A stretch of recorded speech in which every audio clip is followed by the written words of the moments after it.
সারা দেশের মতো বন্দরনগরী চট্টগ্রামেও কোটা আন্দোলনকে কেন্দ্র করে সহিংসতার ঘটনায় বিচার দাবিতে রাজপথে নামেন শিক্ষার্থী, শিক্ষক সহ বিভিন্ন শ্রেণী পেশার মানুষ।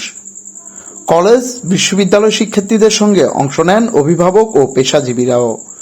শুক্রবার ২রা আগস্ট বাদ জুমা নগরের আন্দরকিল্লা শাহী জামে মসজিদ থেকে শুরু হয় ছাত্র জনতার গণমিছিল।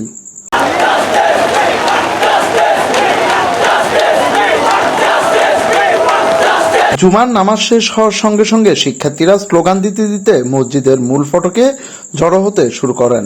এ সময় কয়েকজন পুলিশ সদস্য তাদের থামানোর চেষ্টা করলেও শিক্ষার্থীদের ব্যাপক উপস্থিতিতে তা সম্ভব হয়নি। এরই মধ্যে মসজিদের দক্ষিণ পাশের গেট দিয়ে শিক্ষার্থীদের একটি বড় অংশ রাস্তায় চলে আসেন। সঙ্গে যোগ দেন মুসল্লিরাও। এ সময় জেনারেল হাসপাতালের ফটক থেকে আন্দরকিল্লা মোড় পর্যন্ত ছাত্র জনতার দখলে চলে যায়। শুরু হয় ছাত্র জনতার বিশাল গণমিছিল।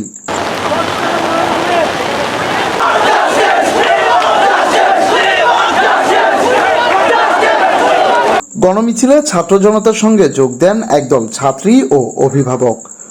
পরে বৈষম্য বিরোধী ছাত্র আন্দোলনের সমন্বয়কদের নেতৃত্বে মিছিলটি নগরের সিনেমা প্লেস, নিউ মার্কেট হয়ে টাইগার পাসে গিয়ে শেষ হয়। এবারের গণমিছিলে অন্তত 10,000 মানুষের সমাবেশ হয়েছে বলে জানিয়েছেন বৈষম্য বিরোধী ছাত্র আন্দোলনের সমন্বয়করা।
নিউজ ডেস্ক, সরেজমিন বার্তা।